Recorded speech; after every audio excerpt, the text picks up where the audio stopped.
Hey everyone, welcome back to Forensic Science of Priyanshi. This is Shubham Nasora, the chemistry faculty, and today we are going to deal with chapter number 9 of your new NCERT class chemistry, that will be amines.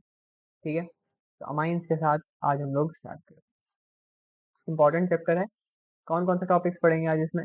Introduction, then structure, classification, nomenclature, उसके बाद methods of preparation से physical properties, basic character, chemical properties. साथ ही में एक छोटा सा topic और है डायाजोनियम सॉल्ट, उसके बारे में, उसकी प्रेपरेशन, उसकी फिजिकल केमिकल प्रॉपर्टीज, और फिर लास्ट में देखेंगे डायजोनियम सॉल्ट को एरोमेटिक कंपाउंड की सिंथेसिस में किस तरीके से काम में लिया जाता है। ठीक है, देखो, इंट्रोडक्शन की बात करूँ तो अमाइंस होते क्या है? अमाइंस ना अमोनिया के डेरिवेटिव होते हैं। जैसे NH3 है, NH3 में अगर आपने हाइड्रोजन हटा के कोई एल्काइल ग्रुप जोड़ दिया तो ये अमाइन बन गया। ठीक है, अब ये अल्काइल ग्रुप अगर आपने एक जोड़ा है तो ये सिंपल अमाइन बन जाएगा, दो जोड़े हैं या फिर एरोमेटिक रिंग जोड़ी तो different different types of amine तब बन। तो स्ट्रक्चर की बात करूं तो आपको पता ही है, जब आप क्लास 11 में हाइब्रिडाइजेशन वाली चीज पढ़ते हो, ज्योमेट्री वाली चीज पढ़ते हो, तब ये पूरा पार्ट पढ़ के आते हो। जो अमोनिया है, sp3 हाइब्रिडाइजेशन होती है ना, और बॉन्ड एंगल लगभग लगभग 107 डिग्री के लगभग होता है, 107.9 समथिंग कुछ होता है। तो अगर यहाँ पे आपने आर ग्रुप भी लगा दिए तो भी इसमें ज्यादा कोई चेंज आएगा नहीं। ठीक है, इसका शेप अभी भी कैसा रहेगा? Trigonal pyramidal. ठीक है, अगर ज्योमेट्री पूछते तो ज्योमेट्री इसकी वैसे टेट्राहेड्रल ही लिखनी है हमको। ठीक है, क्योंकि एक लोन पेयर भी है, तो अगर ज्योमेट्री बोल देता है तो हमको टेट्राहेड्रल लिखनी है, अगर शेप बोलता है तो हमको क्या लिखना है? ट्राइगोनल पिरामिडल लिखना है। ठीक है, चलो अब बात करते हैं क्लासिफिकेशन। तो क्लासिफिकेशन वही है, 1 डिग्री, 2 डिग्री और 3 डिग्री, इस तरीके से हम लोग इसको क्लासिफाई कर सकते हैं। अब नोमेनक्लेचर की बात करूं तो नोमेनक्लेचर में जैसे हम कन्वेंशनली नोमेनक्लेचर करते हैं वैसा ही है। इसमें से कुछ इंपॉर्टेंट इंपॉर्टेंट चीजें हैं जो मैं आपको सिखा देता हूँ। जैसे बेंजीन के ऊपर अगर NH2 कहीं पे लग गया तो उसका नाम हो जाता है एनिलीन। ठीक है, ऐसे ही एक और चीज होती है टोल्वीडीन करके। NH2 के बाद पास में अगर CH3 लग गया तो इसका नाम क्या हो जाएगा? ऑर्थोटोल्वीडीन, क्योंकि टोल्वीडीन। ठीक है, फिर बाकी सब नाम कॉमन ही है, बाकी सब में आपको दिक्कत नहीं आती है। ट्राइथैलम, ट्राइथैलम, बाकी सारे कॉमन नाम है, ज्यादा दिक्कत वाली बात नहीं है। एक छोटा सा नाम और है, इसका नाम ना एनिलीन भी होता है, और इसका नाम एक और होता है बेंजीन अमाइन। बस इतना और ध्यान रख लेना। ठीक है, एग्जाम में एक बार कहीं पे तो एक बेंजीन अमाइन नाम करके दे दिया तो उसको ध्यान में रख लेना। प्रिपरेशन की बात करूं तो अगर आपको अमाइन बनाना है तो आप नाइट्रो का रिडक्शन करके अमाइन बना सकते हो। नाइट्रो का रिडक्शन दो रिएक्शन से कर सकते हो, या तो हाइड्रोजन गैस ले लो साथ में पैलेडियम और एथेनॉल लेके, उससे रिड्यूस जाएगा, नहीं तो आप टिन क्लोराइड और HCl ले लो। ठीक है, इसमें मेटल बेस्ड रिडक्शन होता है, तो ये टिन क्लोराइड ऐसे HCl पहले In situ HnCl2 का फॉर्मेशन कर देते हैं, ऐसे ही FeHCl लोगे तो ये FeCl2 का फॉर्मेशन करें। ठीक है, इसी के लिए कॉमन रिएक्शन भी है कि हम लोग जो वेस्ट आयरन होता है उसको और HCl को यूज करके बना सकते हैं रिएक्शन। ठीक है, सिंपल सी चीज है। फिर एक और चीज से हम लोग कर सकते हैं, एल्काइल हैलाइड की अमोनोलिसिस। देखो, एल्काइल हैलाइड क्या होता है? एक मस्त यहाँ पे लिविंग ग्रुप प्रेजेंट है, हेलोजन। तो न्यूक्लियोफाइल अमोनिया आके अटैक करता है, हेलोजन को भगा के एक सब्स्टिट्यूटेड अमोनियम सॉल्ट का फॉर्मेशन करता है। अब ये एक बार भी हो सकता है, ये रिएक्शन फर्दर हो सकती है, रिएक्शन दोबारा तिबारा बहुत सारी बार हो सकती है। कब तक हो सकती है? जब तक इसके सारे हाइड्रोजन ना रिप्लेस हो जाए। एक बार इसके सारे हाइड्रोजन रिप्लेस हो गए तो हमारे पास बन जाएगा एक क्वाटरनरी अमोनियम सॉल्ट कुछ इस तरीके का। इसी क्वाटरनरी अमोनियम सॉल्ट की हम लोगों को हाइड्रोलिसिस कर देंगे। ठीक है, तो हाइड्रोलिसिस करेंगे तो क्या मिल जाएगा हमको? देखो, एक बार अमोनो ये बन गया सॉल्ट, तो इसकी जब आप बेसिक हाइड्रोलिसिस कर दोगे, NaOH के साथ ट्रीट कर दोगे, तो हमको फिर से क्या मिल जाएगा? अमाइन मिल जाएगा। ठीक है, अब इसमें जो रिएक्टिविटी होती है यहाँ पर, इसकी जो रिएक्टिविटी है वो आयोडाइड वाले की सबसे ज्यादा होगी, then bromine, then chlorine. Chlorine वाला तो रिएक्ट नहीं करता क्योंकि fluorine is a very bad leaving group. ये ऑर्डर भी पूछा जा चुका है। अब ये ऑर्डर ना बहुत सिंपल है, आपको भी पता है, मुझे भी पता है। सबसे ज्यादा वीक बॉन्ड होता है आयोडीन, आयोडीन वाला, क्योंकि साइज बहुत ज्यादा बड़ी है, इसलिए उसकी रिएक्टिविटी सबसे ज्यादा ही होती है। नाइट्राइल के रिडक्शन से भी आप लोग NH2 बना सकते हो। इसके लिए आपको रिएजेंट ध्यान में रखने होंगे। एक तो है सोडियम अम्लगम इथेनॉल, और या फिर आप यूज कर सकते हो हाइड्रोजन इन प्रेजेंस ऑफ निकल। इसी में ना एक क्वेश्चन दिया हुआ था, डाइबल डाल दोगे तो क्या होगा। ठीक है, इसी में क्वेश्चन एक और दिया हुआ था, ग्रिग्नार्ड डाल दोगे तो क्या होगा। Grignard followed by hydrolysis. ये फर्स्ट स्टेप में ग्रिग्नार्ड करा दी, सेकंड स्टेप में हाइड्रोलिसिस करा दी। तो इन दोनों के आंसर आप लोगों को पता लगाने और नीचे कमेंट सेक्शन में लिख देना। फिर रिडक्शन ऑफ अमाइड। अगर आपने अमाइड ले लिया स्टार्टिंग में RCONH2 और उसकी रिडक्शन करा दी, तगड़ी स्ट्रॉन्ग रिड्यूसिंग एजेंट यूज कर लिया, तो वो उसको सिंपल अमाइन में कन्वर्ट कर देगा और कुछ नहीं।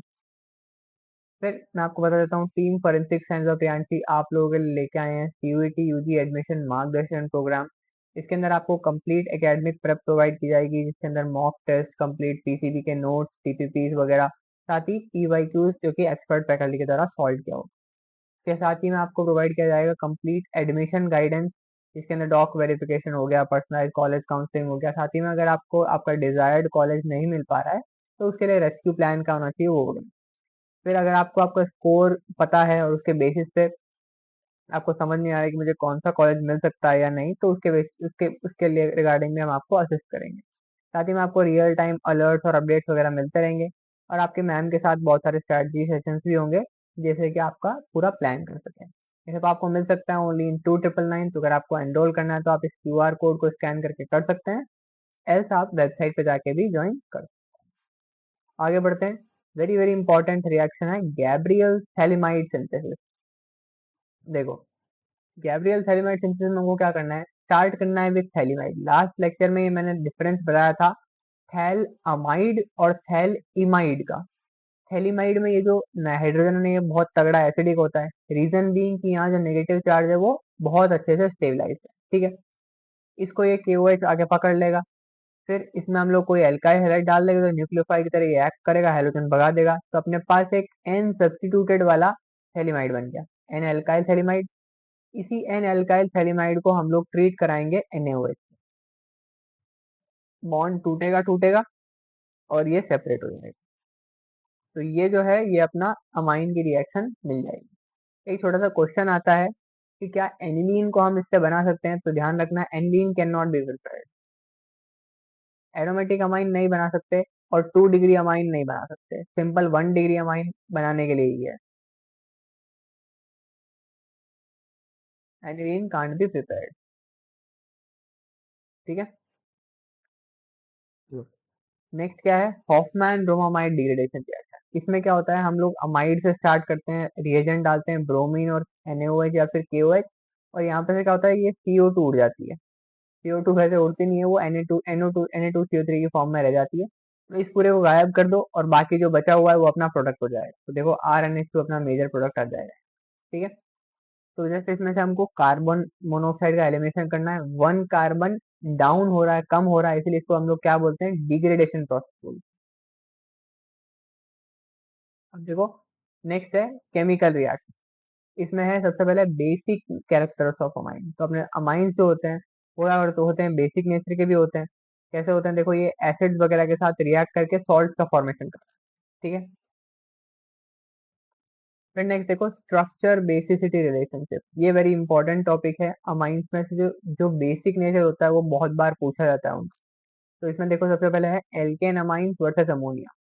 अगर आपके पास सिंपल एल्केन अमाइन है तो वो क्या होंगे, अमोनिया के कंपैरिजन में ज्यादा अच्छे बेस होंगे या कम अच्छे बेस होंगे। तो देखो सिंपल सा पॉइंट, अपने पास एक अमोनिया है और अपने पास एक ले लो RNH2। बेसिक नेचर होने का मतलब क्या है, इलेक्ट्रॉन डेंसिटी सप्लाई। ये जो अमाइंस हैं इनके अंदर क्या होता है, +I इफेक्ट लग रहा होता है, तो उसकी वजह से इनके अंदर इलेक्ट्रॉन डेंसिटी ज्यादा होती है। और इसी वजह से जो नॉर्मल अमाइंस है वो ज्यादा स्ट्रॉन्गर बेसिस होते हैं देन अमोनिया, क्योंकि उसके पास इलेक्ट्रॉन डेंसिटी की थोड़ी सी कमी तो क्या है, पर इलेक्ट्रॉन डेंसिटी एक्स्ट्रा प्रोवाइड करने वाला कोई नहीं।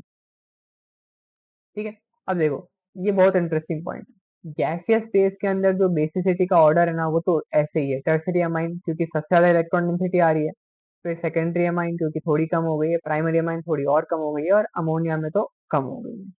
तो ये ऑर्डर हमको देखने को मिलता है जब हम गैसियस फेज की बात करते हैं। इंपॉर्टेंट ऑर्डर है, डायरेक्ट पूछा भी हुआ है। लेकिन जब हम एक्वस सोल्यूशन की बात करते हैं तब ये ऑर्डर चेंज हो जाता है। होता क्या है, यहाँ पर सॉल्वेशन इफेक्ट होता है, स्टेरिक इफेक्ट होता है और इंडक्टिव इफेक्ट। इन तीनों के मर्ज होने की वजह से हमको ये दो ऑर्डर्स बहुत ज्यादा इंपॉर्टेंट याद करने हैं। ये किसमें है, एक्वस फेज में, एक्वस मीडियम में। ठीक है, एक्वस मीडियम के अंदर क्या होगा, तो देखो 2 डिग्री वाला जो है वो सबसे ज्यादा बेसिक होगा। चाहे आप इथाइल ले लो चाहे मिथाइल ले लो, दोनों के अंदर ही 2 डिग्री वाला सबसे ज्यादा बेसिक होगा। अब जब आप इथाइल ले रहे हो तो उसके अंदर 3 डिग्री वाला ज्यादा बेसिक है और 1 डिग्री वाला पीछे है सबसे लास्ट में। और उसके बाद अमोनिया तो है ही जीरो, एंड में सबसे तो अमोनिया ही आएगा। 2 1 3 की बात करूं, प्राइमरी सेकेंडरी टर्सरी की, तो secondary win in both the cases, followed by tertiary, followed by primary in case of ethyl substituted amine. लेकिन जब मिथाइल वाले की बात करूंगा तो उसके अंदर 2 डिग्री के बाद पहले 1 डिग्री आता है, फॉलोड बाय 3 डिग्री आता है। वेरी इंपॉर्टेंट ऑर्डर है, भर भर के एग्जाम में पूछा हुआ है और आगे भी वो इस पे ही क्वेश्चन पूछता रहेगा, क्योंकि इसमें और कुछ ज्यादा पूछने लायक चीजें हैं नहीं। ठीक है, तो अगर उसको रिपीट करना है क्वेश्चन, तो ये क्वेश्चन मेरी तरफ से पक्का रिपीट होने लायक। या तो वो गैसियस फेज में पूछ लेगा या फिर वो इथाइल मिथाइल में आपको कंफ्यूज करा देगा। कैसे ना कैसे करके यहाँ से क्वेश्चन आना पक्का है, लिख लो अभी से और रख लेना है। फिर बात करूं एराइल अमाइंस वर्सेस अमोनिया की, तो एराइल अमाइंस में दिक्कत आ जाती है। दिक्कत क्यों आती है, क्योंकि एराइल अमाइन में जो बेचारा नाइट्रोजन का लोन पेयर है वो घूमने के लिए निकल जाता है, इस तरीके से रेजोनेंस करने लग जाता है, तो जो बेचारा एसिड आया हुआ है उसको डोनेट करने के लिए तो कुछ है ही नहीं। इसीलिए अराइल अमाइंस जो होते हैं वो अमोनिया से भी गए गुजरे बेसिस होते हैं। Aryl amines are weaker bases than ammonia.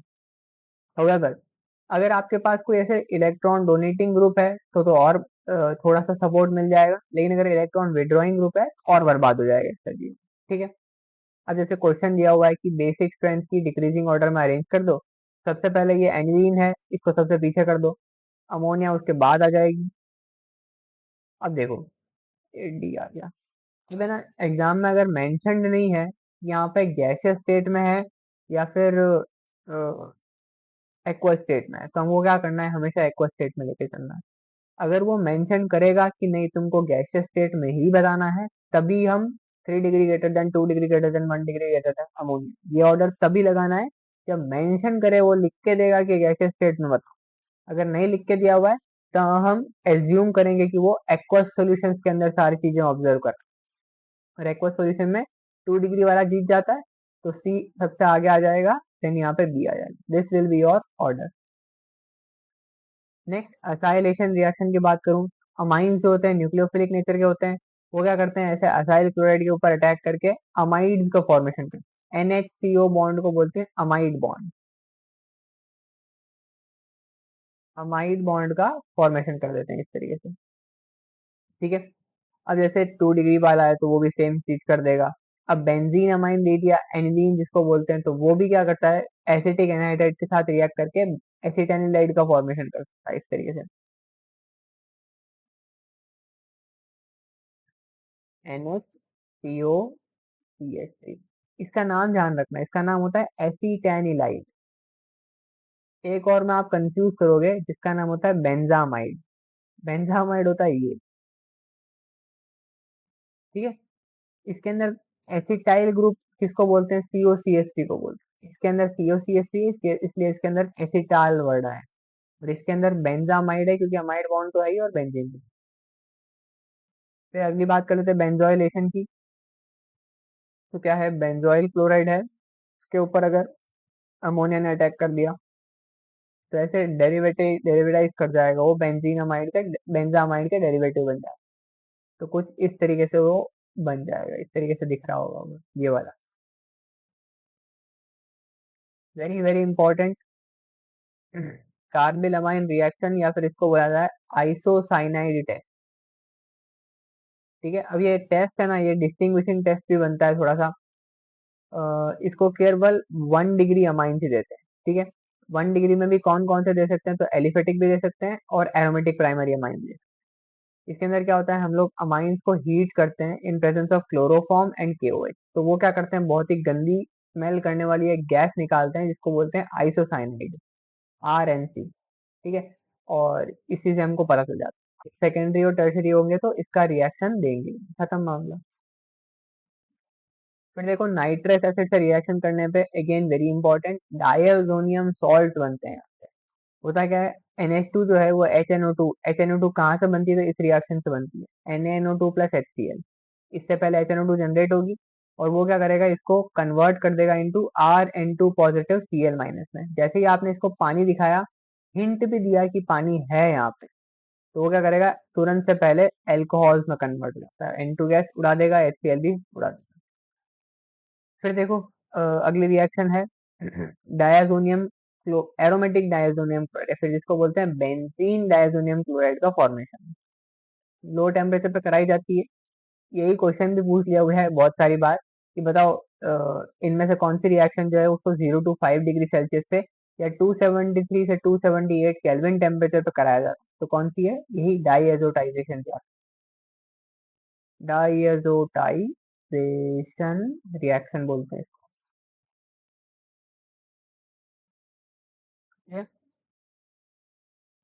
फिर वेरी वेरी इंपॉर्टेंट,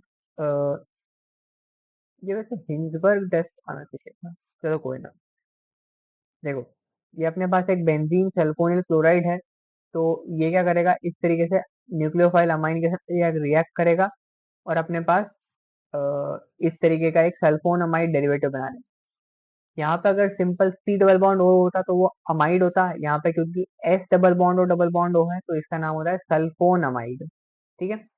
अब ये सल्फोनामाइड में जो नाइट्रोजन के ऊपर ये हाइड्रोजन है ना, ये बहुत एसिडिक होता है। क्यों? क्योंकि अगर ये हाइड्रोजन यहाँ से हट गया तो जो नेगेटिव चार्ज बनेगा वो रेजोनेंस से स्टेबलाइज होगा, तो इसीलिए ये जो होता है ये डिजोल्व हो जाता है एल्कली में। ठीक है। अब ध्यान रखो एल्कली में डिजोल्व कौन हो रहा है, 1 डिग्री अमाइन वाला, क्योंकि उसके पास अभी भी एक हाइड्रोजन प्रेजेंट है।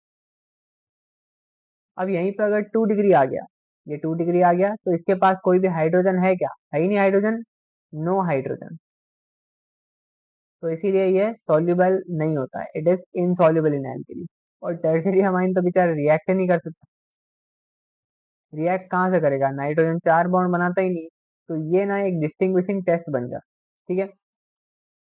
सल्फोनिल क्लोराइड के साथ जो रिएक्शन है वो एक डिस्टिंग्विशिंग टेस्ट बन जाती है यहाँ पे। ये एग्जाम में पूछा हुआ है पहले भी कि बताओ इनमें से कौन सा सल्फोनामाइड जो है वो डिजोल्व हो जाएगा, डिजोल्व ऐसे स्टेटमेंट लिख के दे देता है कि इसका सल्फोनामाइड डिजोल्व नहीं हुआ है, तो ये कौन से टाइप का अमाइन है, 1 डिग्री, 2 डिग्री, 3 डिग्री, आपको ध्यान में रखना है। अगर उसका सल्फोनामाइड डिजोल्व नहीं हो रहा है इसका मतलब वो है 2 डिग्री, सल्फोनामाइड बन गया है इसका मतलब वो 1 डिग्री 2 डिग्री दोनों हो सकते। ठीक है। नेक्स्ट इलेक्ट्रोफिलिक सब्स्टिट्यूशन रिएक्शन देख लो। इलेक्ट्रोफिलिक सब्स्टिट्यूशन में सबसे पहले ब्रोमिनेशन देख लो। तो ब्रोमिनेशन में अगर आपने ब्रोमीन वाटर यूज कर लिया है तुरंत से पहले 2,4,6 ट्राई ब्रोमो एनिलीन की जो पीपीटी है वो बन जाएगी, क्योंकि बहुत रिएक्टिव होता है। देखो ना, बेचारा डोनेट कर करके पागल हो चुका है यहाँ से, तो तुरंत से पहले ही आराम से बन जाएगा। अब आपके मन में सवाल आएगा, सर अगर मुझे यहाँ पर मोनो ब्रोमो प्रोडक्ट निकालना है तो मैं क्या करूंगा, मुझे तो चाहिए कि एक ही तरफ ब्रोमीन अटैच हुआ हो, तो मैं ऐसा क्या करूं कि मुझे मोनो ब्रोमो प्रोडक्ट देखने को मिल जाए। तो मैं बोलूंगा, बालक अच्छा सवाल पूछा है आपने। इसके लिए हमको क्या करना पड़ेगा ना, इस नाइट्रोजन की जो लोन पे देने की टेंडेंसी है उसको थोड़ा कम करना। तो हम क्या करते हैं, इसकी एसिटाइलेशन कर देते हैं। अमोनिया लिया, एसिटिक एनहाइड्राइड डालो, साथ में pyridine डाल दो, तो वो क्या करेगा, इस तरीके से इसको प्रोटेक्ट कर देगा। अब आप कराओ ब्रोमिनेशन, तो अब हमको मेजर प्रोडक्ट जो है वो पैरा वाला देखने को मिलेगा। अब आप बोलोगे सर यहाँ पे तो अभी भी ये प्रेजेंट है, हमको तो यहाँ पे NH2 चाहिए था, तो मैंने बोला हाइड्रोलिसिस कर दो, बेसिक मीडियम या फिर एसिडिक मीडियम दोनों में से किसी में भी हाइड्रोलिसिस कर दो, अब आपको अमाइन मिल जाएगा। नेक्स्ट देखो नाइट्रेशन रिएक्शन। अगर आप इसकी नाइट्रेशन रिएक्शन कराने जाते हो, वेरी वेरी इंटरेस्टिंग पूछा हुआ क्वेश्चन है, यहाँ तक पूछा हुआ है कि इसमें ये कितने अमाउंट में बनता है, यहाँ तक सीयूईटी ने क्वेश्चन पूछा हुआ है। इसमें और कुछ पूछने के लिए होना तो चाहिए ना चैप्टर में, वही रटी रटाई चीजें वही बार बार पूछते रहते हैं एग्जाम। एनिलीन है, नाइट्रेटिंग मिक्सचर में नाइट्रेशन करोगे, 51% पैरा प्रोडक्ट, 47% मेटा प्रोडक्ट और 2% ऑर्थो प्रोडक्ट। रट लो, कैसे भी लिख लो दिमाग में, नींद से भी उठा के कोई पूछे तो याद होना चाहिए कि 47% कौन सा बनता है, तो मेटा वाला। मेजर कौन बनता है यहाँ पे, तब भी पैरा, और ऑर्थो तो बेचारा मिनिमम क्वांटिटी में। ठीक है। अब क्वेश्चन आता है कि सर ये मेटा कहाँ से बीच में आ गया। अभी तक तो हम ऑर्थो पैरा पढ़ के पैरा को जिता रहे थे और ऑर्थो को थोड़ा सा कम बता रहे थे, यहाँ पे ये मेटा इतना सिग्निफिकेंट प्रोडक्ट कैसे बन गया। तो मैं बोलता हूँ बालक अभी बताता हूँ। यहाँ पे होता क्या है, सबसे पहले ये एसिडिक मीडियम है ना, तो एनिलीन खुद एज अ बेस काम करके एनिलीनियम आयन का फॉर्मेशन कर देता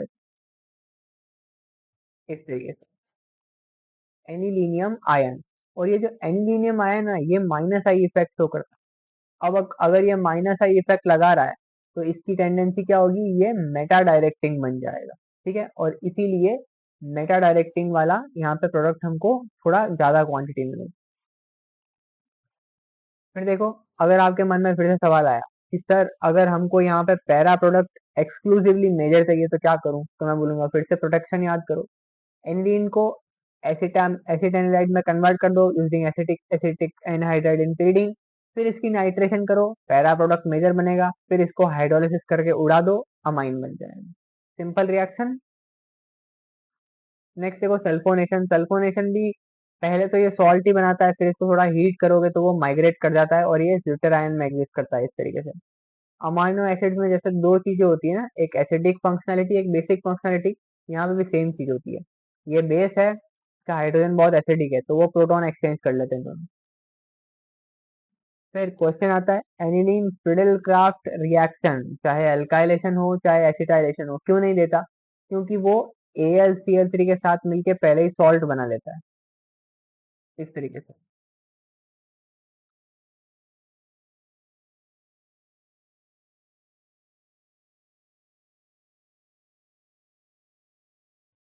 ये ना खुद दोनों मिलके एक तरीके से सॉल्ट का फॉर्मेशन कर देते हैं और इसीलिए ये आगे फर्दर रिएक्शन नहीं कर पाता। यहाँ पर एक बार एग्जाम में ये तक क्वेश्चन पूछ दिया था कि बताओ एनिलीन पे यहाँ पे कौन सा पॉजिटिव चार्ज देता है नाइट्रोजन के ऊपर। ध्यान रखना यहाँ पे ये पॉजिटिवली चार्ज रहता है। ठीक है, अब अपन लास्ट चैप्टर पे आ गए, लास्ट टॉपिक पे आ गए विच इज डायजोनियम सॉल्ट। तो डायजोनियम सॉल्ट किनको बोलते हैं, जिनके अंदर इस तरीके की फंक्शनलिटी हो।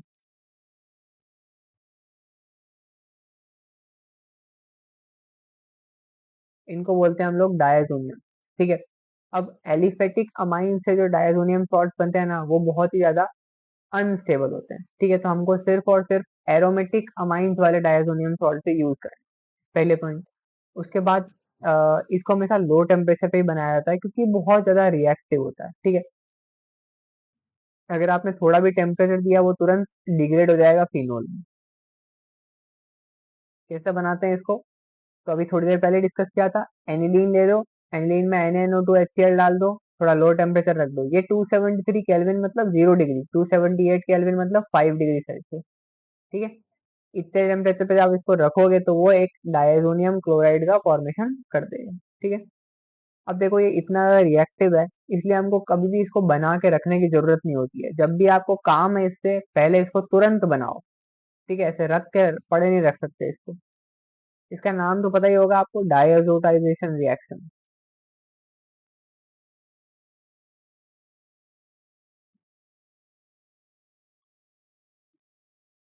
चलो नेक्स्ट, अगर हम मैं इसकी केमिकल रिएक्शंस की बात करूं, पहले वो टाइप की रिएक्शंस बात कर लेते हैं जिसमें नाइट्रोजन गैस उड़ रही है। उसमें भी सबसे पहली इंपॉर्टेंट सैंड मेयर रिएक्शन। यहाँ पर कॉपर 1 जो है वो एज ए कैटलिस्ट यूज होता है। तो अगर आप चाहो तो इसका कॉपर क्लोराइड ले लो, चाहे कॉपर ब्रोमाइड ले लो, चाहे कॉपर साइनाइड ले लो, ये क्या करेंगे N2 को उड़ा के खुद जुड़ जाएंगे यहाँ पे। तो देखो एराइल क्लोराइड बन गया, एराइल ब्रोमाइड बन गया, एराइल साइनाइड बन गया। साइनो कंपाउंड वैसे इतनी आसानी से बनते नहीं है बट इस रिएक्शन से वो डायरेक्ट बन सकते हैं। फिर दूसरी गेटरमैन रिएक्शन, जिसमें आपको कॉपर सॉलिड फॉर्म में लेना पड़ेगा। सैंडमेयर में क्या था, कॉपर 1 ऑक्सीडेशन स्टेट में था। गेटरमैन में क्या है, कॉपर पाउडर्ड स्टेट में। ठीक है, अब देखो होगा क्या, जैसे ही आप इसकी रिएक्शन कराओगे फिर से प्रोडक्ट सेम बनेगा, N2 उड़ जाएगी। नेक्स्ट देखो आयोडाइड आयन से रिप्लेसमेंट, नीट का क्वेश्चन है। स्टेटमेंट की फॉर्म में नीट ने पूछा था कि एराइल बेंजीन डायजोनियम क्लोराइड जो है वो बहुत ज्यादा अनस्टेबल होता है, बिल्कुल करेक्ट है। और अगर आप उसकी रिएक्शन Ki से करा दो तो वो आयोडो कंपाउंड का फॉर्मेशन कर देता, तो ये भी बिल्कुल करेक्ट स्टेटमेंट थी। अगर आपको फ्लोराइड आयन से रिएक्शन करानी है, मतलब बनाना है आपको, तो आप क्या कर सकते हो, HbF4, इस रिएक्शन का नाम होता है बाल्ज शीजमान रिएक्शन।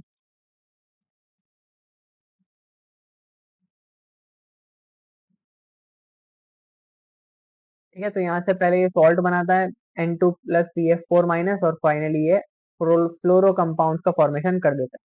फिर से मैं बता देता हूँ, फ्लोरो कंपाउंड पहले हम लोग किससे बनाया करते थे, स्वार्ट्ज रिएक्शन से। फ्लोरो कंपाउंड के लिए कौन सी रिएक्शन थी, Swarts reaction.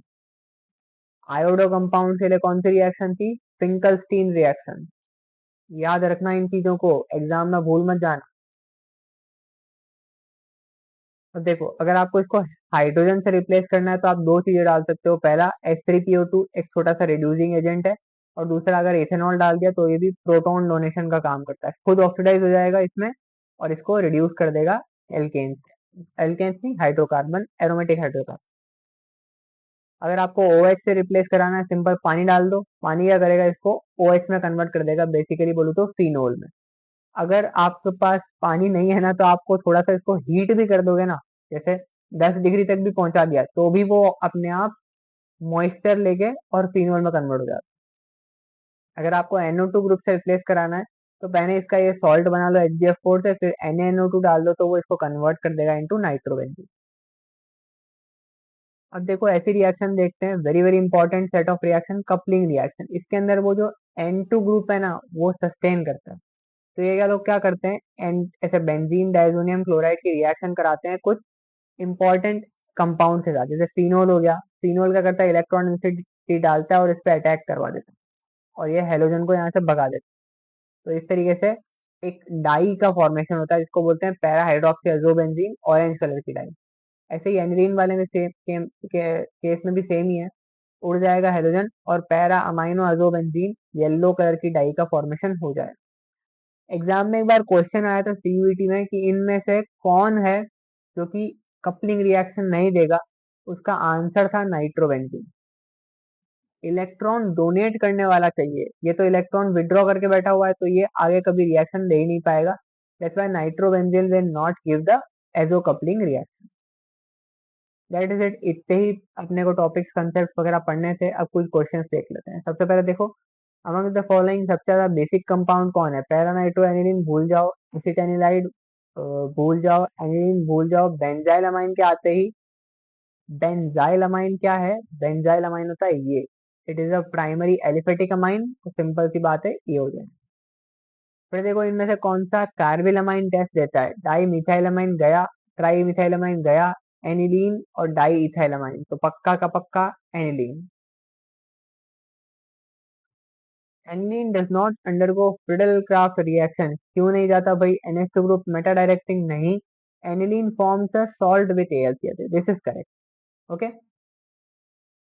That is it. मैं आपको फिर से बता देता हूँ, टीम फॉरेंसिक साइंस में प्रियांशी आप लोगों के लिए लेके आए हैं मार्गदर्शन 2026 प्रोग्राम, जिसमें आपको कंप्लीट एकेडमिक प्रेप के साथ साथ एक्सपर्ट एडमिशन गाइडेंस और स्मार्ट टूल्स, और साथ ही मैम के साथ स्ट्रेटेजी सेशंस वगैरह मिलेंगे, ओनली इन 2999। तो अगर आपको ज्वाइन करना है तो आप इस QR कोड के थ्रू ज्वाइन कर सकते हैं। That is it for today's lecture, thank you so much. मिलते हैं आप लोगों से अगले अगले वाले में, तब तक के लिए बाय बाय।